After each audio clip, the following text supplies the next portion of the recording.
ये ऐसा नहीं है कि नौकरी के इंतज़ार में पिछले 1-2 वर्षों से हैं, पिछले 10 वर्षों से लगातार नौकरी के लोग इंतजार कर रहे हैं, कोई नियुक्ति आदाब, सत श्री अकाल, जोहार। जो कहिए सब एक ही है, लेकिन इन दिनों छात्रों का आक्रोश बढ़ता जा रहा है, बेरोजगारों का आक्रोश बढ़ता जा रहा है और सत्ता पक्ष और विपक्ष अपनी अपनी राजनीति में मगन है। हमारे साथ सत्ता पक्ष से कांग्रेस के कार्यकारी अध्यक्ष राजेश ठाकुर जी हैं। राजेश जी, जो नौकरी के इंतज़ार में थे वो अब रो रहे हैं, कह रहे हैं कब हम लोग के तरफ निगाह करेगी सरकार, पता नहीं चल रहा है। देखिए, ये ऐसा नहीं है कि नौकरी के इंतज़ार में पिछले 1-2 वर्षों से हैं, पिछले 10 वर्षों से लगातार नौकरी के लोग इंतजार कर रहे हैं, कोई नियुक्ति नहीं हुई है। नहीं, रघुवर दास ने तो नियुक्ति दिया। नहीं, कहाँ से नियुक्ति जो दिया वो तो पूरी तरह फेल साबित हुआ। सिर्फ एक ना, टीचर वाला। और कौन सी नियुक्ति कर दी? उसके अलावा वनरक्षी, शिक्षकों की बहाली। देखिए वैसे नियमित निश्चित रूप से सारी बहाली होती रहती है, लेकिन कोरोना रघुवर दास जी के समय में नहीं आया था। कोरोना बाद में आया है, 2 बार कोरोना के 2 लहर आए हैं, तो निश्चित रूप से बहुत सारी परेशानियां हुई। हमने कोरोना पर, सबसे पहले हमें कोरोना पर काबू पाना था और बेरोजगार जो लोग हैं, जो उनका पहले जिंदा रहने के लिए सारी सुविधाएं सुनिश्चित करना, वो हमारा पहले फ़र्ज़ था, हमने उसको पूरा कर लिया है।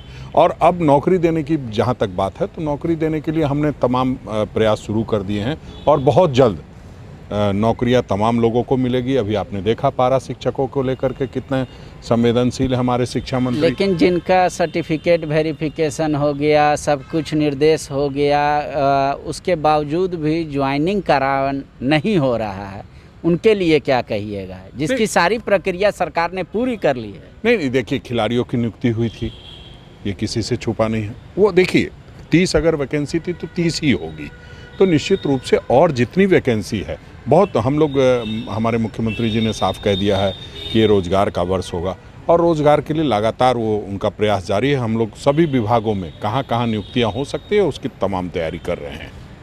अभी आपको ओबीसी के आरक्षण को लेकर या ओबीसी कौन होगा उसको लेकर केंद्र सरकार ने आपको जिम्मा सौंप दिया है कि राज्य सरकार तय कर ले, तो अब आपको लगता है कि ये स्वागत योग्य कदम है?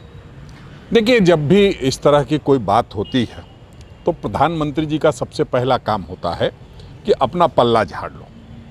क्या, तो अच्छा हुआ ना, राज्य तय कर ले। नहीं, अगर संघीय ढांचा का एक सिस्टम बना हुआ है और अगर इस तरह से, ये सही है, ठीक है, हम लोग करेंगे उसको। लेकिन कोरोना आया, पहले आपने देखा, और जब मुसीबतें बढ़ी तो आपने राज्य सरकार के जिम्मे छोड़ दिया। उसी तरह नौकरी देनी नहीं है, रोजगार उत्पन्न करना नहीं है, अब राज्य सरकार आरक्षण तय करे। तो हमने जो लोगों से वादा किया है 27% देने का, तो वो करेंगे, लेकिन वो अपने वायदे से पल्ला झाड़ने का काम कर रहे हैं, सच्चाई यही है। तो ये मानकर चला जाए कि जो 3 तारीख से सत्र शुरू होने वाला है, आप लोग अपने पार्टी के तरफ से सरकार से ये मांग करेंगे, उसी में उनका रिजर्वेशन बढ़ाने की मांग है? बिल्कुल, हमारे प्रभारी आदरणीय आरपीएन सिंह ने स्पष्ट कर दिया है कि 27% का आरक्षण हमारे मैनिफेस्टो में था, हमारे एजेंडे में है और उसको हम करेंगे। तो निश्चित रूप से हम, और जेएमएम के साथ भी यही बात थी, दोनों लोगों के मैनिफेस्टो में किसी को बहुत परेशान होने की बात नहीं है। हम लोग का पूरा प्रयास होगा कि सारी कानूनी बाध्यताओं को या कानूनी अवरोधों को दूर करते हुए 27% आरक्षण देने का काम करें। ठीक है, शुक्रिया। ओबीसी के अच्छे दिन आने वाले हैं, क्योंकि केंद्र सरकार से लेकर राज्य सरकार दोनों उनके लिए चिंतित है। लेकिन बेरोजगारों की बात जहां तक है तो वहां कोरोना भी देखना पड़ता है। जब राज्य से पूछिए तो कहता है केंद्र से पूछ के आइए कितना करोड़ नौकरी दिया, केंद्र से पूछिएगा तो कहेगा ये तो राज्य ने दावा किया था नियुक्ति वर्ष का, उनसे पूछिए क्या हुआ। इन दोनों के बीच कभी छात्र पीस रहे हैं, कभी हम जैसे मीडिया वाले पीस रहे हैं। किनका सवाल किनसे ले, यही अभी सवाल बना हुआ है। शुक्रिया। विवेकानंद विद्या मंदिर स्कूल एक CBSE affiliated English medium coed school है। हम शिक्षा के साथ संस्कार देते हैं। thefollowup.in Like, share and subscribe.